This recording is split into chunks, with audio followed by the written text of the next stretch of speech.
கனியோட captaincy கரெக்டாக தான் இருந்துச்சா இல்லையா அப்படின்றத பேஸ் பண்ணி தான் ஒரு ப்ரோமோ வந்திருக்கு. வணக்க மக்களே, நேஷனல் உச்சிலிருந்து உங்கள் மணிவண்ணன். சேனலுக்கு புதுசாக இருந்தீங்கன்னா சப்ஸ்கிரைப் பண்ணிடுங்க. வீடியோ பார்க்குற அனைத்து நபர்களும் தயவு செய்து லைக் போட்டு வீடியோ பார்த்தா ரொம்ப ரொம்ப யூஸ்ஃபுல்லாக இருக்கும்.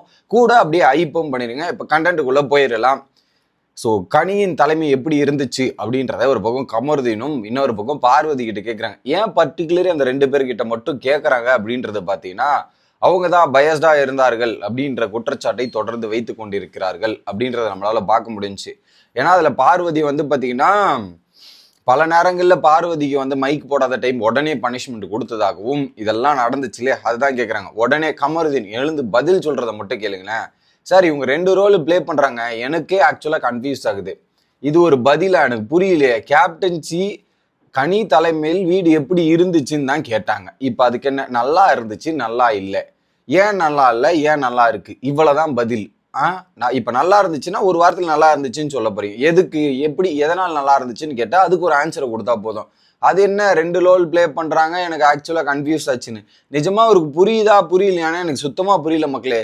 நேத்தும் அப்படிதான் ஒரு கொஸ்டினை மாத்தி புரிஞ்சுக்கிறாரு, இன்னைக்கும் அந்த கொஸ்டினை ஏன் தான் இப்படி மாத்தி புரிஞ்சுக்கிறாருன்னு தெரியல. சிம்பிளான கொஸ்டின். இதை வேற பார்வதி அவரு சொல்ல வர்றது எனக்கு இன்னும் கேட்ச் ஆகலன்ட்டு. அது எப்படி நமக்கே ஒன்றும் புரியல, அவங்களுக்கு மட்டும் எப்படி புரிஞ்சிருக்கும்னு எனக்கு தெரியல. ரெண்டு ரோல் பிளே பண்றாங்க, எனக்கு ஆக்சுவலா கன்ஃபியூஸ் ஆகுது என்னென்ன ரோலுன்னு. ஸோ ஒரு பக்கம் கேப்டன்சி ரோலும் இன்னொன்று டாஸ்கோட ரோலும் அதில் குழம்பிட்டு போயிட்டாரோ என்னங்க இது அப்படின்ற மாதிரி தான். இவர் யாருப்பா அந்த ஐக்யூ டெஸ்ட் பண்ணி வீட்டுக்குள்ள அமைச்சது, அந்த அந்த ஸோ ஏதோ டெஸ்டிங்லாம் ப்ராசஸ் நடந்து வீட்டுக்குள்ள அமைச்சாங்கன்னு இதெல்லாம் பார்த்தா எனக்கு ஒன்றும் புரியல. உடனே பார்வதி கிட்ட என்ன சொல்றாரு, அவர் சொல்ல வர்றது எனக்கு இன்னும் கேட்ச் ஆகலன்ற மாதிரி. பார்வதி இப்படி இருக்காங்க ரெண்டு பேரும். உடனே விஜேஷ் இப்படி திரும்பிங்க பாரு, ரெண்டு பேரும் இப்படி பார்த்துங்க, ஓகே, இப்படி பார்த்த உடனே பேசுங்கன்ற மாதிரி. பாரு அது வந்து ஐபிஆர் அப்படின்ற மாதிரி கமருதீன் பேசின உடனே சத்தமா பேசுங்க, ஜெயிலில் பேசுற மாதிரி குசு குசுன்னு பேசாதீங்கன்ற மாதிரி விஜேஎஸ் கவுண்டர் பண்ணிட்டு காலி பண்றேன்.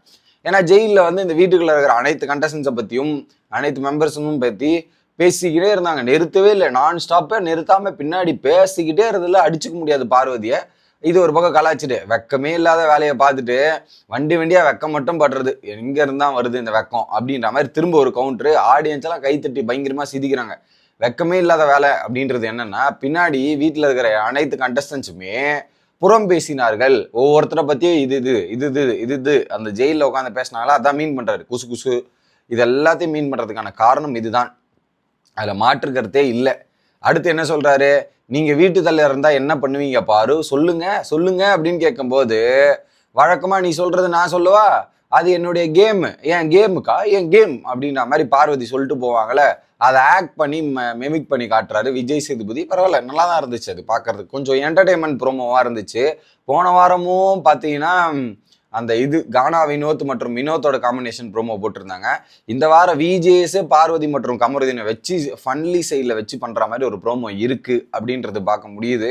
ஸோ இதுல கனியோட கேப்டன்சிக்கு வரும். ஓகே, இந்த கான்டெக்ட் தான். கனியோட கேப்டன்சியை பொறுத்தவரையும் ஒரு சில இடங்களில் நியாயமாகவும் இன்னொரு சில இடங்களில் அநியாயமும் நடந்தார்கள். ஸோ இந்த அநியாயம் என்றால் எது எப்படி பார்க்கணும்னா, இந்த ஒரு சில அந்த கனியன் கேங் இருக்குல்ல, அந்த ஒரு பெரிய கூட்டம் இருக்குல்ல, அந்த கூட்டத்துக்கு மட்டும் ஒரு பயஸ்டு கேப்டனாக, ஸோ அவங்க அண்ணன் தம்பி பாசம் அக்கா தங்கச்சின்னு இருக்குல்ல, இந்த மாதிரி தான் நடந்துக்கிட்டாங்க. ஃபார் எக்ஸாம்பிள் அப்படின்றத எடுத்துக்கிட்டா, சபரி தூங்கினாரு மொத வாட்டி அப்படின்ற வாய்ப்பு கொடுக்குறாங்க. இதே கானாவின தூங்கும்போது நாய் குலைச்சதுன்னா அவருக்கு தோப்பு கரணம் போட வச்சிருக்காங்க. ஸோ அப்போ சபரியும் நீங்க தோப்பு கரணம் வச்சிருக்கோங்க, தெரியாம தூங்கிட்டங்கான்றதுக்காக அவருக்கு வந்து நீங்க மன்னிச்சு விடுவதும், அதே கானாவின தூங்கும்போது மன்னிச்சு விடாம இருப்பதும் தவறு. இது ஒண்ணு.